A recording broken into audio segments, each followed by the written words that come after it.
Modi surname मामले में राहुल गांधी को सुप्रीम कोर्ट से बड़ी राहत मिली है। सुप्रीम कोर्ट ने कांग्रेस नेता राहुल गांधी को बड़ी राहत देते हुए उनकी दोष सिद्धि पर रोक लगा दी है।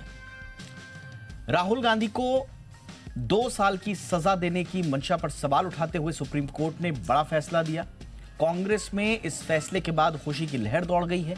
कांग्रेस मुख्यालय में जहां राहुल को मिली राहत पर जश्न मनाया गया, वहीं राहुल गांधी भी लड्डू खाते नजर आए। 3 अदालतों से झटका खाने के बाद राहुल गांधी को आखिरकार सुप्रीम कोर्ट से बड़ी राहत मिली। राहुल गांधी ने इसे सत्य की जीत बताते हुए साफ कर दिया कि उनका रास्ता पूरी तरह से क्लियर है। हालांकि कोर्ट ने अपनी टिप्पणी में यह भी कहा कि जो शब्द राहुल गांधी ने बोले थे वो भी अच्छे नहीं थे। जनता के बीच बोलते वक्त उन्हें ध्यान रखना चाहिए और कोर्ट ने उम्मीद जाहिर की कि आगे वो उम्मीद करते हैं कि राहुल इस बात का ध्यान रखेंगे। आज बड़ा खुशी का दिन हमको लगा कि डेमोक्रेसी की जीत हो गई, संविधान की जीत हो गई, सत्यमेव जयते। मैं तहे दिल से सुप्रीम कोर्ट का फैसले का स्वागत करता हूं।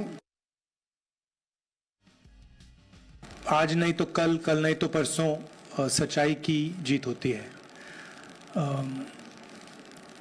मगर जो भी हो, मेरा रास्ता तो क्लियर है। मुझे क्या करना है, मेरा क्या काम है, उसके बारे में मेरे दिमाग में बिल्कुल क्लैरिटी है। जिन लोगों ने हमारी मदद की और जनता ने जो प्यार और सपोर्ट दिया, उसके लिए मैं बहुत बहुत धन्यवाद करता हूं। मोदी सरनेम केस में सुप्रीम कोर्ट के फैसले के बाद खुशी का माहौल है कांग्रेस में। और कांग्रेस नेता रणदीप सुरजेवाला ने कहा कि संसद में सत्य की गूंज होगी। वहीं दीपेंद्र हुड्डा ने कहा सत्यमेव जयते।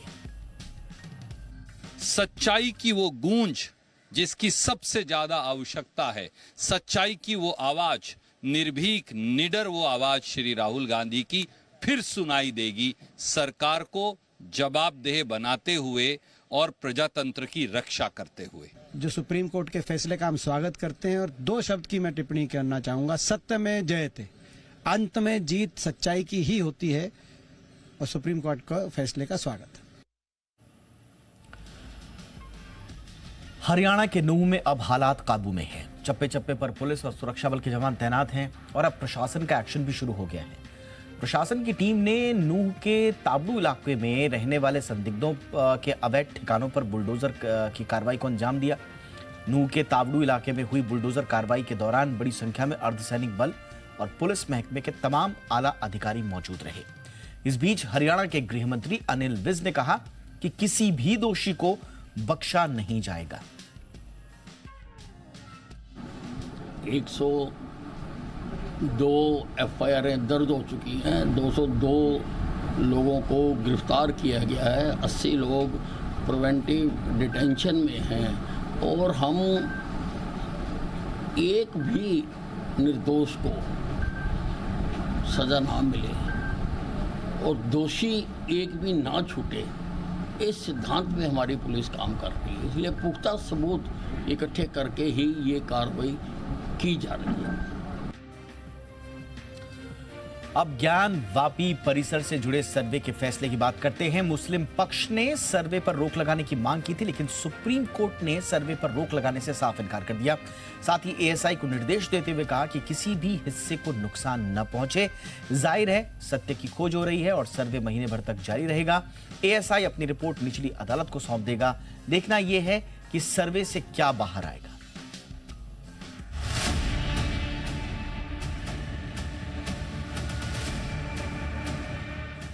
यहाँ 41 ASI के अधिकारी वाराणसी के ज्ञान वापी परिसर में सूरज की पहली किरण निकलने के साथ ही सत्य की खोज में जुट गए।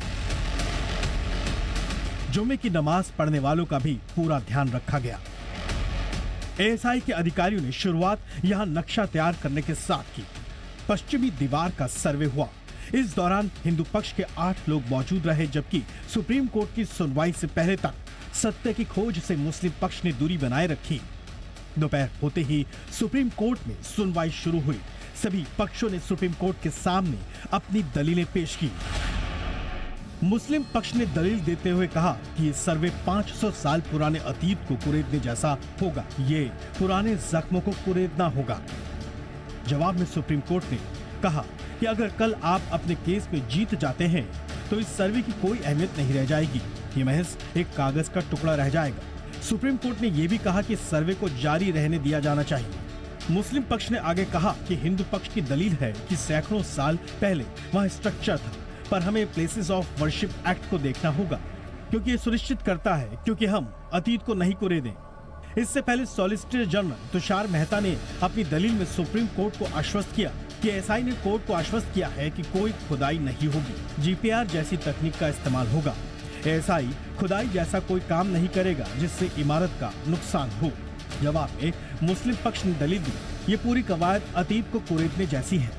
इस पर हिंदू पक्ष ने साफ कहा कि ये सर्वे न्याय के हित में है। हिंदू धर्म के प्रतीक वहाँ साफ नजर आते हैं। केस तार्किक अंजाम तक पहुँच सके, इसके लिए जरूरी है कि सर्वे हो। हालांकि कोर्ट में बिना नाम लिए यूपी के मुख्यमंत्री योगी आदित्यनाथ के उस बयान का भी जिक्र आया जिसमें उन्होंने ज्ञान वापी को लेकर बड़ी बात कही थी। इस बीच संत समाज और मौलानाओं में तीखी बहस अब भी जारी है। हिंदू हमेशा मानवतावादी रहा और हमेशा संविधान के रास्ते पर चलता रहा, और संविधान का राह कठिन भले हो, थोड़ी देर भले हो, लेकिन न्याय जरूर मिलता है। का सर्वे किया जाएगा, उस पर हमें कोई आपत्ति नहीं है, बल्कि एसआई ने इस बात का हलफनामा दिया है कि वहां कोई नुकसान नहीं पहुंचेगा। हिंदू पक्ष के वकील के मुताबिक तहखाने के अंदर मलबे के लिए मशीन लगाई जाएगी। काशी की गलियों में अब इसी बात की चर्चा है कि सर्वे का काम कब पूरा होगा और कितना सच सामने आएगा। जो भी सर्वे होगा, जो अंदर शिव जी का त्रिशूल है, शंख जितना भी मिल रहा है, वो सब निशानी जो है वो बाबा की है और मंदिर ही बनेगा वहाँ पे। सर्वे तो बहुत दिन से चल रहा है, लेकिन इसका निर्णय निकलना चाहिए। अब देखना यह है कि ज्ञान वापी पर शिव की प्रामाणिकता को चुनौती देने के बाद कब तक दूध का दूध और पानी का पानी हो पाएगा। ब्यूरो रिपोर्ट, जी मीडिया। और आइए शुरू करते हैं आज की हमारी कवर स्टोरी।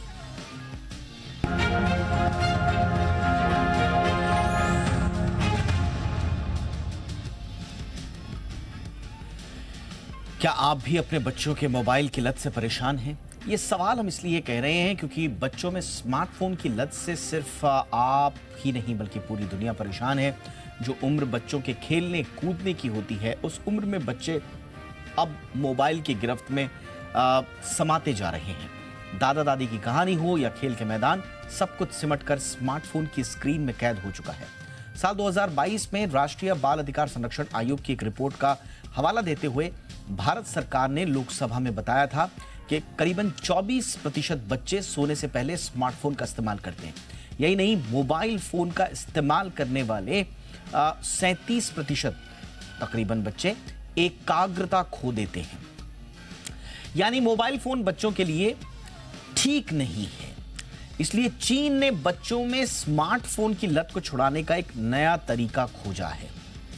चीन की सरकार ने बच्चों में मोबाइल की लत छुड़ाने के लिए एक नया मसौदा तैयार किया है और इसकी निगरानी वहां की CAC यानी कि चीन की साइबर स्पेस रेगुलेटर को दी जाएगी। इंटरनेट निगरानी संस्था के मुताबिक वहां की जो है नाबालिगों को रात 10 बजे से सुबह 6 बजे तक मोबाइल पर इंटरनेट का इस्तेमाल करने की अनुमति नहीं दी जाएगी, यानी कि रात भर इंटरनेट बंद। अब इसमें कुछ कैटेगरीज भी आई हैं। 18 साल से कम उम्र वाले बच्चों के लिए किस किस उम्र के बच्चों के लिए स्क्रीन टाइम की पाबंदी लगाई गई है, जरा वो भी सुनिए। 16 से 18 उम्र वाले बच्चे दिन में 2 घंटे ही स्क्रीन टाइम का इस्तेमाल कर सकते हैं। चीन के नए नियम के मुताबिक सभी उम्र के बच्चों के लिए स्मार्टफोन को लेकर जो गाइडलाइंस आई हैं उसमें 8 से 15 साल की जो आयु वर्ग के बच्चे हैं उनको 1 घंटे का ही स्क्रीन टाइम दिया जाएगा। 8 से 16, माफ कीजिएगा। इसके अलावा 8 साल से कम उम्र के बच्चों के लिए 40 मिनट का ही स्क्रीन टाइम अलाउ किया जाएगा और इसके लिए फोन में माइनर मोड का ऑप्शन भी दिया जाएगा। अब ये माइनर मोड क्या होगा, जरा इसे भी समझिए। देखिए, माइनर मोड दरअसल माता पिता के पास इसकी एक्सेस होगी और माता पिता उस माइनर मोड के तहत, और जो चीन के जो कानून हैं नए वाले, अगर ये कानून बनते हैं, अभी तो मसौदा है, तो उन कानूनों के हिसाब से माइनर मोड को परिभाषित रूप में ऑन एंड ऑफ करेंगे। ये ऑप्शन जरूर दिया गया है वहां के पेरेंट्स को मसौदे में, कि अगर पेरेंट्स को लगता है कि उनके बच्चे को कोई प्रॉब्लम नहीं है, वो ज्यादा मोबाइल का इस्तेमाल कर सकते हैं, तो माइनर मोड का वो अपने हिसाब से इस्तेमाल कर सकते हैं। लेकिन कानून में जो मसौदा तैयार किया जा रहा है उसके तहत एक गाइडलाइन जरूर आएंगी जो सजेस्ट करेंगी कि आपको कब कब और कितना कितना इंटरनेट चलाना है, और साथ ही साथ स्क्रीन टाइम का टाइमिंग क्या होगा। हालांकि ये स्पष्ट नहीं है कि नए नियम कब तक लागू होंगे, लेकिन डॉक्टर्स की माने तो फोन का इस्तेमाल बच्चों को लगातार बीमार कर रहा है, और ये चाइना के भीतर भी इस पर एक बड़ी बहस चली। इससे पहले चाइना ने हफ्ते में 2 घंटे का जो ऑनलाइन गेम का नियम है वो भी तय किया था। चीन में इस तरह के लगातार एक्सपेरिमेंट्स हो रहे हैं। पूरी दुनिया में भी बातचीत जरूर चल रही है, लेकिन इस तरह के किसी ठोस कानून के रूप में हमने बातों को आगे बढ़ते हुए नहीं देखा। अब इससे बच्चों को क्या क्या परेशानियां होती हैं ये हम सब जानते हैं, उनकी आंखों में, उनकी ग्रोथ में, उनकी जो मानसिक रूप से उनका जो विकास होता है, शारीरिक रूप से जो उनका विकास होता है, एकाग्रता की जो इश्यूज हैं, यहाँ तक कि ज़्यादा फ़ोन के इस्तेमाल से, और फ़ोन में भी वो किस चीज़ का इस्तेमाल कर रहे हैं वो भी एक बड़ी विषय है। अगर वो बहुत ज़्यादा इस्तेमाल अपने करिकुलम को लेकर कर रहे हैं तो फिर भी बहुत सारे माँ बाप इसको अलाउ कर भी देते हैं, हालांकि वो भी बहुत ज़्यादा ठीक नहीं है। लेकिन कई मर्तबा ये देखा गया है कि छोटे बच्चे ख़ास तौर से वीडियो गेम्स में, ऑनलाइन गेम्स में की दुनिया में खो जाते हैं, और वहाँ से उनके मानसिक, उनके जो शारीरिक, मानसिक, उनका एंग्जाइटी और डिप्रेशन से जुड़े हुए जो सवाल हैं वो एक नया आकार लेने लगते हैं। इसलिए बहुत ज़रूरी है कि इस पर चर्चा की जाए, और थोड़ा सा इसको भारतीय परिप्रेक्ष्य में भी देखेंगे कि क्या यहाँ पर ये पॉसिबल है या नहीं है। हमारे साथ 2 खास मेहमान, डॉक्टर अंजलि छाबड़िया हमारे साथ हैं, जानी मानी मनोचिकित्सक हैं, माइंड टेम्पल से जुड़ी हुई हैं। बहुत बहुत स्वागत है डॉक्टर छाबड़िया आपका। और हमारे साथ हैं Amit Dubey, social media expert हैं। अमित जी, आपका भी बहुत बहुत स्वागत है। डॉक्टर अंजलि, मैं चर्चा की शुरुआत आपसे ही करना चाहूँगा। अब ये तो देखिए, थोड़ा सा जब कोई चीज़ कानून के रूप में आती है और जब उसमें स्टेक होल्डर्स बच्चे हों तो बड़ा कॉन्ट्राडिक्टरी लगता है कि बच्चों को ठीक करने के लिए कानून का सहारा, तो ऐसा लगता है कि आप कहीं जाती तो नहीं कर रहे। लेकिन जिस तरह से सोशल मीडिया और मोबाइल और स्क्रीन टाइम और स्मार्टफोन की दुनिया में बच्चे खो रहे हैं, आपको लगता है ठीक कर रहा है चाइना ये? देखिए, कानून तो उन्होंने बनाया है, मगर ये कानून किस पे लागू होगा? जो ये सब स्क्रीन दिखा रहे हैं, जो मोबाइल फोन बना रहे हैं कि बच्चों को आप करोगे या उनके पेरेंट्स को पनिश करेंगे, तो डेफिनेटली ये जो मोबाइल फोन के टाइम पे हमको एक पाबंदी लगानी है, ये एक बहुत ही अच्छी बात है। मगर मैं सुबह से सोच रही हूँ कि ये करेंगे कैसे? क्या आप बच्चों को अरेस्ट करेंगे या आप फोन्स के ऊपर कोई ऐप लगाएंगे जिसके बाद वो स्विच ऑफ हो जाएंगे? कि ये सजेशंस हैं कि बच्चों को नहीं देखना चाहिए, वो तो हम और आप तो ये बारे में बहुत ही चर्चा कर रहे हैं, और ये अच्छी बात है कि बच्चों को हमें समझाना है और उन्हें बताना है कि ये इनके लिए अच्छी बात नहीं है। मगर कानून के द्वारा हम कैसे करेंगे, मुझे भी पता नहीं है। ये बहुत बड़ा सवाल है, और इसीलिए हमने आज अमित जी को भी आमंत्रित किया है। अमित जी, क्या ये वाकई में, हालांकि जब हमने देखा था, जब ये फैसला आया अमित जी, तो हमने देखा कि जो चाइनीज टेक शेयर्स थे वो फॉल होना शुरू कर गए थे। तो स्वाभाविक रूप से जो टेक कंपनीज हैं उनको शायद लग रहा है कि अब उनके ऊपर डंडा ना चले, उसी एंटिसिपेशन में शायद ये फॉल हो रहे हैं। तो क्या जो सवाल है डॉक्टर अंजलि का, किसको पकड़ेंगे और ये कैसे पॉसिबल हो पाएगा? क्या पॉसिबल है? देखिए, टेक्नोलॉजिकली पॉसिबल तो है, लेकिन पहले इसका थोड़ा सा मुद्दा समझ लेते हैं कि 2020 के डेटा के बेस पर चाइना फैमिली पैनल जो कमीशन था उसने एक रिपोर्ट दी थी चाइनीज गवर्नमेंट को, और उसमें बताया था कि बच्चों पर क्या इम्पैक्ट हो रहा है because of over use of internet, और कौन कौन से गेम किस किस तरह के इम्पैक्ट डाल रहे हैं। तो उसको लेकर उसमें मंथन चल रहा था, और तब ये गाइडलाइंस और लॉ बनाने की नौबत आई है। अब ये इम्प्लीमेंट कैसे होगा, जैसे हमने कहा कि रिस्पॉन्सिबिलिटी किसकी है, क्या वो जैसे ही हम इसको ज्यादा टेक्निकली सॉल्व करने की कोशिश करेंगे, हम किसी की प्राइवेसी ब्रीच भी करेंगे। यदि हम मान लो कैमरा ऑन करके रखते हैं फोन का और हम चाह रहे हैं कि बच्चा यदि है और उसके फेस के हिसाब से हम पहचाने उसकी एज क्या है, वो पॉसिबल है, और उसके बेस पे हम देखें कि वो कितनी देर उसको यूज करता है, तो हम उसकी प्राइवेसी तो कंप्रोमाइज कर रहे हैं। या हम किसी को रिस्पॉन्सिबल बना दें कि भाई पेरेंट्स की रिस्पॉन्सिबिलिटी है कि इतना ही एक्सेस करेगा, लेकिन अब पेरेंट्स का अपना फोन दे रहे हैं तो वो रिस्पॉन्सिबल हो सकते हैं, यदि कोई दूसरा फोन वो यूज कर रहा है तो पेरेंट्स कैसे रिस्पॉन्सिबल होंगे। कई बार और भी डिवाइसेस होती हैं घर में जिस पे इंटरनेट चलता है, तो बहुत सारी ऐसी कॉम्प्लिकेशंस हैं जिसमें आप किसी एक को रिस्पॉन्सिबल भी बना सकते हैं। पेरेंट्स भी मूवमेंट में है, बच्चा कई बार उसका अपना फ्रीडम है। तो ये जो प्रैक्टिकलिटीज है जो अभी अंजलि मैम ने बताया कि कैसे होगा और किसको रिस्पॉन्सिबल बनाया जाएगा यदि वो इससे ज्यादा यूज करता है, बच्चे को तो आप पनिश नहीं कर सकते। हाँ, डिवाइस मैन्युफैक्चरर है वो उन्हीं को कुछ ऐसा टेक्नोलॉजी डालना पड़ेगा कि वो रेगुलेट करें, समझ जाएं कि ये बच्चे के हाथ में, क्योंकि वो गेम चल रहा है, क्योंकि उसमें ऐसे कंटेंट चल रहे हैं जो बच्चे देखते हैं, उस बेस पर वो उसको रोक दें। क्योंकि बच्चों का एक एरिया है कंटेंट देखने का, गेमिंग है, ये है, तो वो यदि कुछ चल रहा है तो उसको ब्लॉक करेंगे। वो 2 घंटे से ज्यादा ना तो गेम चलने देंगे, ना उसमें कोई इस तरह के कंटेंट जो बच्चे यूट्यूब या जो भी वीडियोस वगैरह देखते हैं, वहां यूट्यूब तो नहीं है पर जो भी इस तरह के प्लेटफॉर्म है वो रिस्ट्रिक्ट कर देंगे, बिकॉज इट इज वो कंटेंट ऐसा है जो बच्चों वाला है। Absolutely. अब इसमें भी उन्होंने कैटेगरी बना दी है, इसमें भी एक टीनेज कैटेगरी है, 16 साल से छोटे वाली है, 8 साल से छोटे वाली है, 18। तो बहुत कॉम्प्लिकेटेड सॉफ्टवेयर बनाना पड़ेगा, क्योंकि कैटेगरी के हिसाब से बनाएगा वो। ऐसे कैसे आप डिसाइड कर लोगे कि ये कंटेंट इस एज ग्रुप की देखते हैं। मान लो बच्चा बड़े वालों का कंटेंट देख रहा है तो आप क्या करेंगे। तो मैं भी वही अभी पशु पे इसमें हूं, क्योंकि इसमें बहुत सारी पॉसिबिलिटीज हैं और उसके हिसाब से इसको टेक्निकली इंप्लीमेंट करना बहुत कॉम्प्लिकेटेड है। एब्सोल्युटली। अब ये बड़ी विचित्र सिचुएशन है डॉक्टर अंजलि कि टेक्नोलॉजी से कैसे करेंगे ये तो समझ में अभी बहुत समझ पाना बड़ा मुश्किल है, क्योंकि बड़े स्टेक होल्डर्स हैं इसमें पूरी की पूरी इंडस्ट्री है, मोबाइल डिवाइस मैन्युफैक्चरर्स हैं, ऐप डेवलपर्स हैं, ऐप स्टोर्स होंगे, फिर इन सबको एक माइनर मोड फंक्शन लगाना है।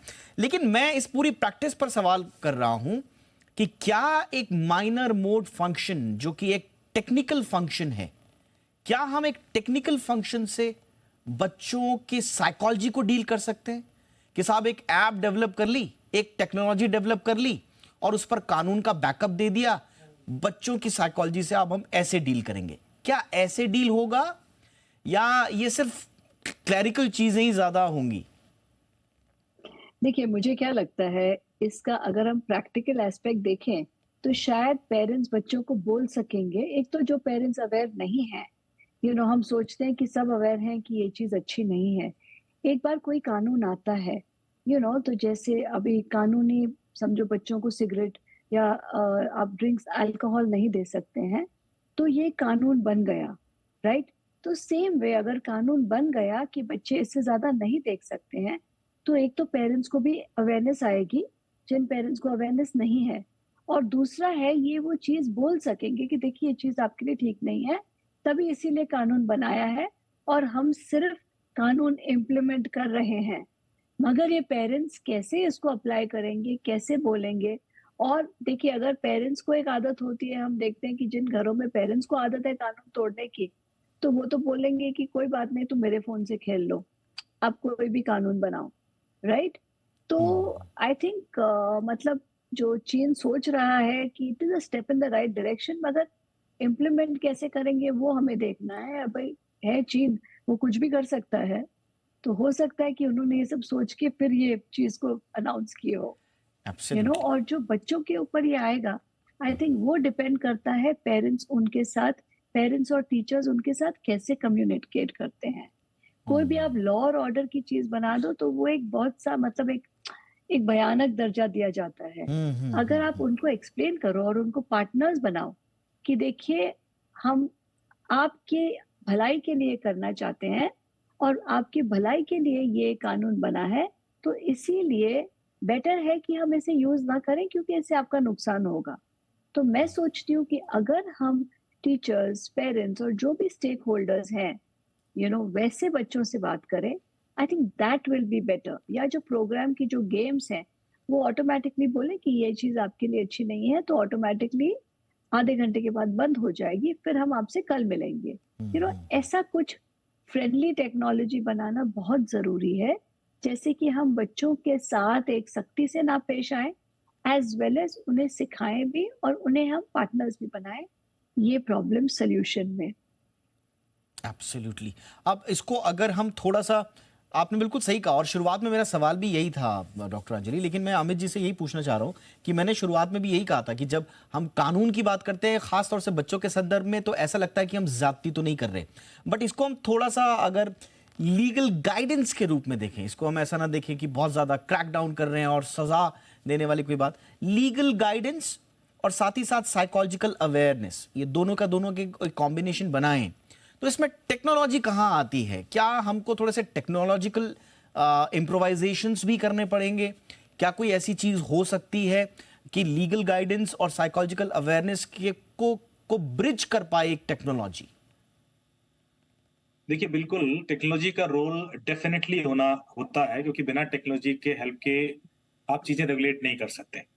तो जो माइनर मोड की बात हो रही है वो डिवाइस लेवल पे इनकॉर्पोरेट करने की हो रही है, ताकि क्योंकि डिवाइस को पता है कि वो जज कर सकते हैं कि कौन कौन हो सकता है, और there are technology through which you can estimate age of a person जो उसको यूज कर रहा है। कंटेंट के बेस पे भी शायद वो जैसी पहली बार फोन लेगा तो शायद उसकी पिक्चर के बेस पे वो एनालिसिस कर ले। वो जो मैं बोल रहा हूँ पॉसिबिलिटीज तो हैं, लेकिन गाइडलाइंस ऐसा नहीं है कि लोगों को नहीं पता है कि ये गलत है, कि ज्यादा इंटरनेट यूज करने से ऐसा हो रहा है। ये रिपोर्ट लगातार आती रही, पेरेंट्स को भी पता है, उसका इम्प्लीमेंटेशन नहीं होता। पेरेंट्स रोक नहीं पा रहे हैं बच्चों को, या बच्चे छुप छुप के भी कर रहे हो, या कई बार उनकी एक्सेस बच्चों की अलग जगह से भी मिल जाती है। तो उस केस में कैसे उसको रोका जाए, उस जगह टेक्नोलॉजी का रोल इंपॉर्टेंट हो जाता है। हम चाह रहे हैं कि बच्चे कम हो करें, लेकिन हम उसको कैसे रोकें? तो मेरे ख्याल से इस वजह से ये गाइडलाइन आ रही है कि कहीं ना कहीं रिस्पॉन्सिबिलिटी डिवाइस मैन्युफैक्चरर को दी जाए, कहीं ना कहीं जो कंटेंट डेवलपर्स हैं उनको दी जाए, कि आप ऐप डेवलपर हैं स्पेशली। और ये डिसीजन से सबसे ज्यादा नुकसान चाइना को भी कोई होगा, क्योंकि जो आप देख रहे हो शेयर गिरे हैं। 750 मिलियन यूजर्स हैं जो टिकटॉक का जो चाइना वर्जन है दाइवू करके, उसके 75 करोड़ से ज्यादा यूजर्स हैं, और वो इसी एज ग्रुप के हैं, मोस्टली टीनेज वाले या बच्चे। तो ये डेफिनेटली इसका जो इनका शेयर मार्केट इफेक्ट करेगा। ऐसे बहुत सारे गेमिंग कंपनीज हैं, टेंसेंट है, जो भी है, ये सीधे सीधे इम्पैक्ट करेंगे, कि इनका तो निर्भरता ही उस पर है। तो जो कि बच्चे आज की डेट में 10 से 12 घंटे उस प्लेटफॉर्म पर है, उसकी रिस्ट्रिक्शन 40 मिनट की हो जाती है, तो रेवेन्यू भी तेजी से गिरेगा और ये इम्पैक्ट पड़ेगा। पर अच्छी बात यह है कि इस सब के बावजूद एक स्ट्रॉन्ग डिसीजन लाना और डिवाइस मैन्युफैक्चरर को इस रिस्पॉन्सिबल बनाना मेरे ख्याल से बहुत हिम्मत का काम है, और इसके लिए जो भी पॉसिबिलिटीज हम एक्सप्लोर करनी चाहिए। लेकिन बिल्कुल आपने सही कहा, लेकिन ये एक ऐसी सिचुएशन दिखाई जा रही है दुनिया को कि सब कुछ बहुत आइडियल है। एक ये मेरे ख्याल से एक ऐसा देश ही कर सकता है जहां पर या तो बहुत ज्यादा विश्वसनीयता हो, सरकार और समाज के बीच में आपस में एक विश्वास से भरा हुआ सामंजस्य हो, और या तो वो बहुत ज्यादा स्ट्रिक्ट हो, जैसा कि चाइना के बारे में कहा जाता है कि सरकार ने बोल दिया तो करना ही पड़ेगा। एक लिबरल समाज में, एक डेमोक्रेसी में, जहां पर आपको अपनी बात रखने का अधिकार है, अपने अच्छे बुरे का फैसला लेने का अधिकार है, ऐसे इकोसिस्टम में अंजलि जी कैसे ये इंप्लीमेंट, थोड़ा सा भारत के संदर्भ में ये बहुत ज्यादा महत्वाकांक्षी नहीं लग रहा है? नहीं, देखिए, ये तो चाइना ने किया है, मगर भारत ने अभी कोई ऐसा डिसीजन लिया नहीं है। और भारत में बहुत सारे और इससे भी ज्यादा बहुत बड़े बड़े प्रॉब्लम्स हैं जिसे हमें टैकल करना है। ऑफ कोर्स हमें पता है कि ये एक इम्पॉर्टेंट चीज है, और हमें एक्चुअली इसका सोल्यूशन कैसे निकालना है, हमें अपने बच्चों को, अपने यूथ को कैसे इन्वॉल्व करना है। आप देखिए, बच्चे और यूथ ऐसे हैं कि आप उनको और कुछ, वो मोबाइल फोन में इंटरेस्टेड क्यों हैं? क्योंकि वो इंटरेस्टिंग है। तो अगर हम उन्हें ऑप्शंस देते हैं, ऑल्टरनेटिव्स देते हैं, तो डेफिनेटली वो उस ऑल्टरनेटिव्स की तरफ चले जाएंगे, और मुझे लगता है भारत में ऐसा ही कुछ सॉल्यूशन निकलेगा। हम चाइना के जैसे सख्त नहीं हैं, और मुझे नहीं लगता है कि हमें होना भी चाहिए। हमें क्रिएटिव सॉल्यूशंस ढूंढने हैं जिससे हम बच्चों को इस डिवाइस से बाहर निकालें और उनको उन चीजों में इन्वॉल्व करें। एब्सोल्युटली। एक इंटरेस्टिंग पार्ट इसमें टेक्नोलॉजी का भी आता है, जैसे हम बात कर ही रहे थे कि कैसे स्क्रीन टाइम ट्रैक हो, डिजिटल वेलबींग से जुड़े हुए ऐप्स आए। बहुत संक्षेप में अमित जी, इनोवेटिव इंटरफेस बने। एक बहुत अच्छा टॉपिक है गेमिफिकेशन ऑफ हेल्दी हैबिट्स। इस पर क्या काम हो रहा है वाकई में? अगर हेल्दी हैबिट्स का ही गेमिफिकेशन कर दें और बच्चों को ऐसा माहौल दे दें कि थ्रू टेक्नोलॉजी वो हेल्दी हैबिट्स को डेवलप कर रहे हैं, क्या ये इतना मुश्किल है? नहीं, बिल्कुल मुश्किल नहीं है। इस डायरेक्शन में बहुत क्रिएटिविटी की जरूरत है, क्योंकि आप टेक्नोलॉजी के थ्रू लोगों को टेक्नोलॉजी से डिटैच करने की कोशिश कर रहे हो और उसको उस एक्सपीरियंस के थ्रू बता रहे हो कि आपको इसमें हुक नहीं होना है। ये सिखाना इतना आसान नहीं है, और जो बाकी ऑप्शंस अवेलेबल हैं, जो आप घंटों रील देखते हो, वो ज्यादा आसान है। लोगों को हुक करना ज्यादा आसान है, डिटैच करना मुश्किल है, जब भले ही आप गेमिफिकेशन के थ्रू वो करो, क्योंकि वो इंसान का जो दिमाग है उस तरह से बना हुआ है, क्यूरियोसिटी को लेकर तुरंत वो हुक हो जाता है, उत्सुकता जगा दें आप, इंटरेस्ट उसका उस तरह उधर ले जाएं। तो मेरे ख्याल से गेम वैसा बनाना अपने आप में बहुत बड़ा आर्ट है कि आप कैसे वो गेम डिजाइन करोगे कि वो टेक्नोलॉजी को लेकर थोड़ा सा दूर हो, डिटैच हो, और जो रियल वर्ल्ड गेम्स हैं उनको लेकर एक्साइटेड हो जाए और उधर टाइम देना शुरू करते हैं। मेरे ख्याल से ये आइडिया बड़ा अच्छा है और इस डायरेक्शन में काम होना चाहिए, बिल्कुल पॉसिबल है। पर हाँ, एक बहुत क्रिएटिव एफर्ट की जरूरत है इसमें, जो आमतौर पर लोग इस लेवल पर नहीं कर पा रहे हैं। Instead of blocking, I think Anjali ji का भी आइडिया मुझे अच्छा लगा कि कैसे उनको अल्टरनेटिव दिए जाएं, क्या हम कुछ वैसा क्रिएट कर सकते हैं थ्रू टेक्नोलॉजी, तो ये एक सोल्यूशन की तरफ हम बढ़ेंगे। बहुत बहुत शुक्रिया आप दोनों का। वाकई में बड़ा इंटरेस्टिंग सब्जेक्ट है ये, और एक इंटरेस्टिंग मूव भी आया है चाइनीज गवर्नमेंट की तरफ से।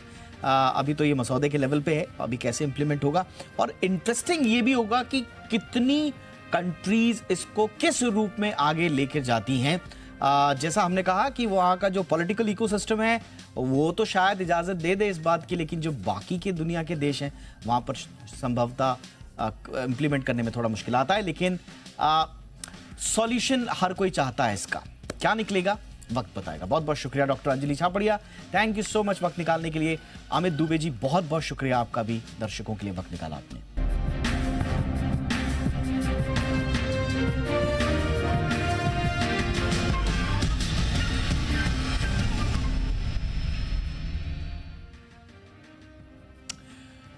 कुछ रिपोर्ट्स आ चुकी हैं जो कहती हैं कि देश में बिकने वाली करीब 20% दवाएं नकली होती हैं। ये हम नहीं, ये WHO ने कही थी ये बात। और दिलचस्प ये भी है कि भारत को फार्मेसी ऑफ द वर्ल्ड भी कहा जाता है। ऐसे में ये आरोप, भारत सरकार ने इसके बाद अपनी भी जांच कराई जिसमें 4-4.5% के आसपास दवाएं नकली पाई गई या कम अच्छी क्वालिटी की पाई गई। ऐसे में नकली और घटिया दवाओं के खिलाफ जिम्मेदारी हमारी और बढ़ जाती है अगर हमें फार्मेसी ऑफ द वर्ल्ड बनना है तो। लेकिन सरकार ने अभी एक जो बिल पास किया, इसमें जन विश्वास बिल में नकली दवाओं के जो कारोबारी होंगे उनकी सजा को थोड़ा सा कम कर दिया, और इसीलिए हो रही है इस बिल की आलोचना। क्यों, देखिए इस रिपोर्ट।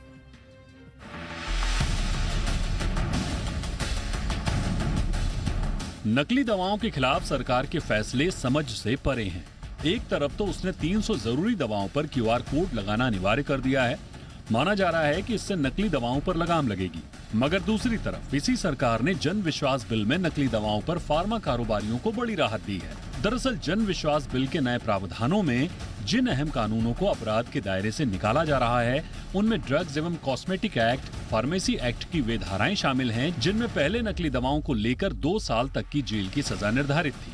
अब किसी दवा के कंपाउंड कंपोजिशन का गैर कानूनी तरीके से बार बार इस्तेमाल करने यानी नकली दवा बनाने पर 2 साल तक की सजा के प्रावधान की बजाय 5 लाख रुपए की न्यूनतम पेनल्टी रखी जा रही है। यानी जुर्माने के तौर पर पैसे देकर फार्मा कंपनियां जेल की सजा से बच जाएंगी। सरकार का कहना है कि मामूली अपराधों के दायरे में अगर कोई पहली बार गलती कर रहा है तो उसके लिए सजा की व्यवस्था सरल होनी चाहिए। लेकिन जानकारों का कहना है कि सजा को आसान करना फार्मा कंपनियों को छूट देने जैसा है। सरकार को जेल की सजा के बजाय अगर पेनल्टी ही लगानी थी तो जुर्माने की रकम भारी भरकम होनी चाहिए थी। ताकि दवा कंपनियां गलती करने से डरें। ऐसे में सजा के तौर पर 5 लाख रुपए की पेनल्टी नाकाफी है। वहीं कुछ फार्मा एक्सपर्ट का कहना है कि देश के लिए नकली से ज्यादा खतरा घटिया दवाओं से है। पिछले साल दिसंबर में भारत से निर्यात की गई 2M दर्जे के कफ सिरप से गाम्बिया में 66 बच्चों की मौत हो गई थी। कफ सिरप में प्रतिबंधित एथिलीन ग्लाइकोल का इस्तेमाल हुआ था, जो किडनी के लिए घातक होता है। वहीं WHO भी भारत को नकली दवाओं का सबसे बड़ा हब कह चुका है। WHO के मुताबिक दुनिया भर में नकली दवाओं का 35% हिस्सा भारत से ही जाता है और इसका करीब 4000 करोड़ रुपए के नकली दवा बाजार पर कब्जा है। वहीं भारत में भी बिकने वाली करीब 20% दवाइयां नकली होती हैं। जानना जरूरी है कि दवा के मामले में ग्लोबल जरूरतों का 20% जेनरिक दवा भारत निर्यात करता है। भारत में 3000 से ज्यादा दवा कंपनियों के जरिए इन दवाओं का निर्यात होता है। वहीं दुनिया भर में कुल जरूरतों की 60% से ज्यादा वैक्सीन भारत से निर्यात होती है। लेकिन जब बात नकली दवाओं की आती है तो इसमें भी भारत पहले नंबर पर आता है, जो इंडियन फार्मा कंपनियों की साख पर बट्टा लगाने का काम करता है। ऐसे में सरकार को कड़े नियम, कायदे और कानून के जरिए इस पर अंकुश लगाने की सख्त जरूरत है, ताकि हम फार्मेसी ऑफ वर्ल्ड कहलाने में गर्व महसूस करें। ब्यूरो रिपोर्ट, जी मीडिया। और अब वक्त है आपको चंद्रयान 3 की लाइव लोकेशन बताने का। फिलहाल हमारे यान ने चंद्रमा तक की लगभग 2/3 दूरी तय कर ली है और कल शाम 7 बजे के आसपास चंद्रयान 3 चंद्रमा की कक्षा में पहुंच जाएगा। इस प्रोसेस को ल्यूनर ऑर्बिट इंसर्शन यानी कि LOI कहते हैं। ये चांद की कक्षा में पहुंचने के लिए एक तरह का एडजस्टमेंट होता है। चंद्रमा की कक्षा में चंद्रयान को सही तरीके से पहुंचाना एक जटिल प्रक्रिया है। चंद्रयान इसके लिए चंद्रमा के गुरुत्वाकर्षण का इस्तेमाल करेगा और चंद्रमा की कक्षा में दाखिल हो जाएगा। चंद्रमा के ऑर्बिट में स्थापित होने के बाद अगले 18 दिनों तक चंद्रयान उसका चक्कर लगाएगा। हालांकि चंद्रमा पर लैंडिंग के लिए 17 अगस्त को चंद्रयान का लैंडर अपने प्रोपल्शन मॉड्यूल से अलग हो जाएगा और 6 दिन बाद यही लैंडर 23 अगस्त को चंद्रमा के साउथ पोल पर सॉफ्ट लैंडिंग करेगा।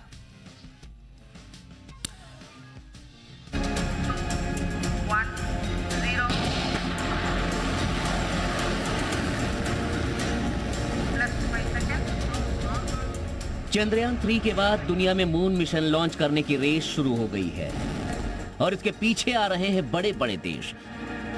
भारत के साथ दुनिया के तमाम विकसित देश साउथ पोल में ही अपने ज्यादातर मून मिशंस प्लान कर रहे हैं। दो बड़ी महाशक्तियां अमेरिका और रूस चंद्रमा के साउथ पोल पर जाने की कोशिश कर रहे हैं। इनकी कोशिशों के बीच भारत का चंद्रयान बेहद कम बजट में ही चांद पर लैंडिंग करने वाला है। जिस वक्त चंद्रयान चांद की कक्षा में होगा, उसी समय रूस भी अपने स्पेसक्राफ्ट को चांद पर लॉन्च करेगा। अगस्त के महीने में ही रूस अपने स्पेसक्राफ्ट लूना 25 को चांद पर भेजने जा रहा है। खबरों के मुताबिक 10 से 12 अगस्त के बीच रूस अपने इस मिशन को लॉन्च कर देगा।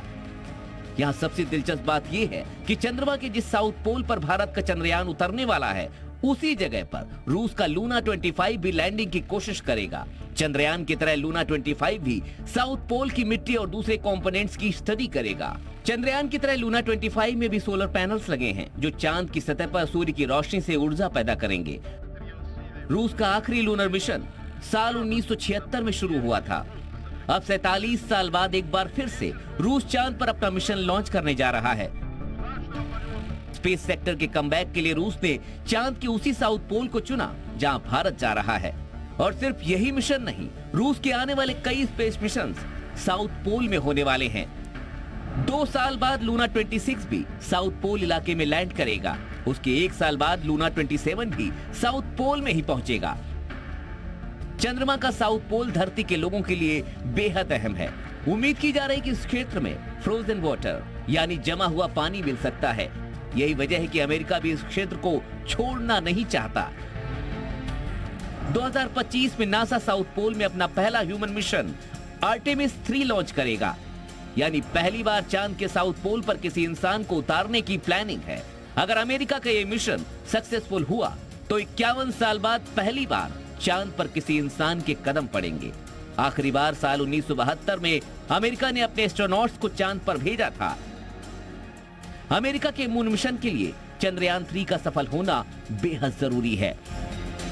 चांद पर सॉफ्ट लैंडिंग के बाद जो डेटा चंद्रयान भेजेगा उससे नासा को अपने मिशन में भी मदद मिलेगी। तो फिलहाल चंद्रमा के साउथ पोल की रेस दिलचस्प हो गई है।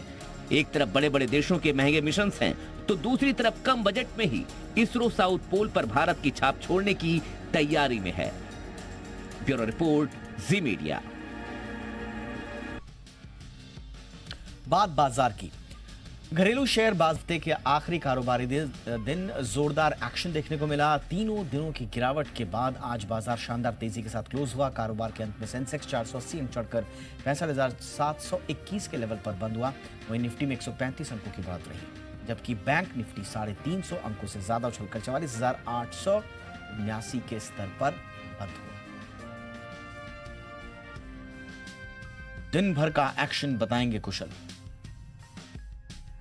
जी, तो कारोबारी हफ्ते के आखिरी दिन बाजारों में आपको एक शानदार तेजी देखने को मिली और कह सकते हैं कि एक हिसाब का रिबाउंड यहां पर आता हुआ भी नजर आ रहा था। जिस तरह से बाजार कंसोलिडेशन या फिर थोड़ी सी गिरावट की फेज में होता हुआ दिखा था पिछले 2-3 दिनों में। अब आप देखिए यहां पर निफ्टी ऑलमोस्ट 0.7% की गेन्स दिखा रहा था, साथ ही बैंक निफ्टी में भी लगभग 0.25% तक की तेजी हमें देखने को मिली। अब निफ्टी में सबसे पहले चढ़ने वाले शेयरों की सूची की बात करता हूं। सिप्ला, इंडसइंड बैंक, साथ ही टेक महिंद्रा जैसे स्टॉक्स में आज शानदार तेजी देखने को मिली। 2.5 से 4% तक की दमदार तेजी यहां पर आती हुई नजर आई। पर दूसरी तरफ जिस तरह से एसबीआई के स्लिपेजेस आते हुए दिखे, उसके कारण करीबन 3.2% तक की गिरावट एसबीआई अपने नतीजों के बाद यहां पर गिरावट का रुझान दिखाता हुआ नजर आया। बजाज ऑटो पर भी आज के दिन में दबाव देखने को मिला। हालांकि जो न्यू एज स्टॉक्स है उसमें जोमैटो यहां पर लीड करता हुआ दिखा गेनिंग ग्राउंड्स पर। जिस तरह से इसके नंबर्स आते हुए दिखे उसके बाद 13-14% तक के इंट्राडे गेन जोमैटो ने दिखाए। साथ ही पीबी फिनटेक भी बेहतरीन तेजी के साथ क्लोज होते हुए दिखा। 7-7.25% की तेजी यहां पर भी थी। पॉजिटिव बिजनेस अपडेट पर पेटीएम पर भी अच्छी खासी तेजी का रुझान बना रहा। टॉप गेनर्स के लिहाज से एनबीसीसी करीबन 8% की गेन्स थे। साथ ही एलआईसी हाउसिंग फाइनेंस नतीजों के बाद लगभग 8% की तेजी के साथ ही क्लोजिंग दिखाते हुए नजर आ रहा था। कैस्ट्रॉल इंडिया, केपीआईटी टेक पर भी अच्छी खासी तेजी रही। पर गिरावट कहाँ थी? एमजीएल यहां पर बिकवाली नजर आई, करीबन 6% की फॉल थी। साथ ही एबी फैशन मार्केट आज के दौरान ही इसके नंबर्स भी आते हुए दिखे थे। तो आप देखिए ऑलमोस्ट 0.6% तक की गिरावट यहाँ पर भी रिकॉर्ड हुई। तो काफ़ी सारे स्टॉक्स और स्पेसेस ऐसे थे जहाँ पर आज बेहतरीन तेज़ी का रुझान आता हुआ नजर आया नतीजों के बाद, और इम्पैक्ट नेगेटिव साइड पर भी काफ़ी सारे स्टॉक्स पर देखने को मिले। अब यही देखना है कि अगले हफ्ते जब हम वापस लौटते हैं तो किस तरह का तेज़ी या गिरावट का रुझान पूरे बाजार को आपको देखने को मिलता है। कॉनकॉर्ड बायोटेक का आईपीओ आज से निवेश के लिए खुल गया है। इस आईपीओ में 8 अगस्त तक पैसा लगाया जा सकता है। कंपनी ने आईपीओ का प्राइस बैंड 705 रुपए से 741 रुपए प्रति शेयर तय किया है। इस आईपीओ में पैसा लगाना चाहिए या नहीं, बता रहे हैं जी बिजनेस के मैनेजिंग एडिटर अनिल सिंघवी।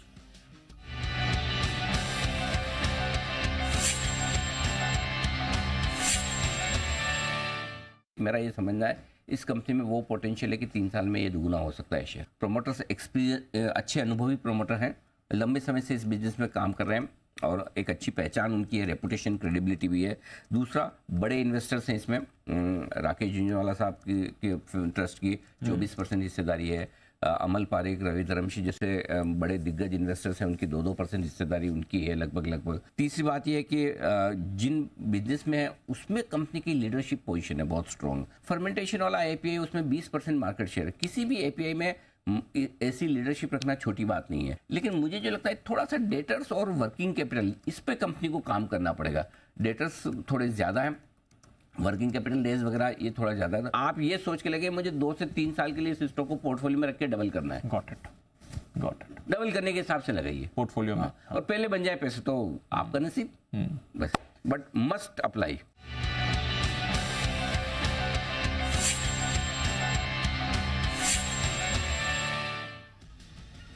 और नतीजों के बाद जोमैटो की अर्निंग कॉल और शेयर होल्डर लेटर की क्या है खास हाइलाइट्स, बताएंगे अरमान।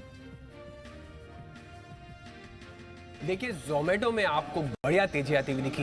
अब कुछ जो है यहाँ पर अर्निंग्स कॉल और जो शेयर होल्डर्स का लेटर है वहां पर आपको कुछ हाइलाइट्स जो है और कुछ पॉइंट्स है वो निकलते हुए दिखे हैं, जिसमें सबसे पहले अगर आप बात करें अर्निंग्स कॉल में कुछ हाइलाइट्स ही आती हुई दिखी है, क्योंकि इस सेगमेंट की अगर आप बात करें तो इनके लिए मंथली ट्रांजैक्टिंग यूजर जो है वो काफी इंपॉर्टेंट हो जाता है। तो यहाँ पर कंपनी के मैनेजमेंट ने ये कहा है कि मंथली ट्रांजैक्टिंग यूजर्स में जो ग्रोथ है वो कंटिन्यू रहेगी।